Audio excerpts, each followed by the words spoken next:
Eh? Mimi najua ishakatwa, kumbe bado. Anzisha. Tunaharibu. Dada Shunu amesema kama una kipaji jitokeze ukachukue fomu. Sawa.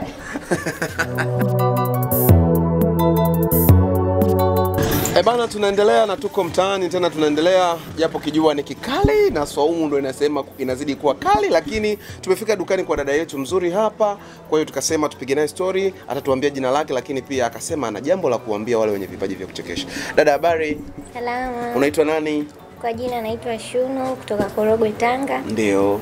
Unawashauri nini watu ambao wana kipaji cha kuchekesha na wamekaa nacho nyumbani?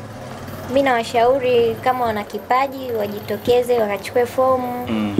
Wakachukue fomu ili wakafanya usaili, si ndio? Ndio. Sasa dada ameshauri kama una kipaji usikae nacho nyumbani, kachukue fomu, na fomu zinapatikana sehemu mbili tu hapa Korogwe. Pale Traveler kwa Naset Maila utapata fomu, lakini pia Tanga Fresh utapata fomu pale kwa Amash. Kwa hiyo na mimi naendelea kukushauri, kachukue fomu yako, uje ufanye usaili.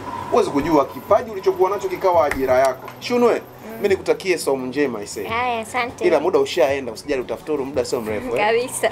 Bye. Bye.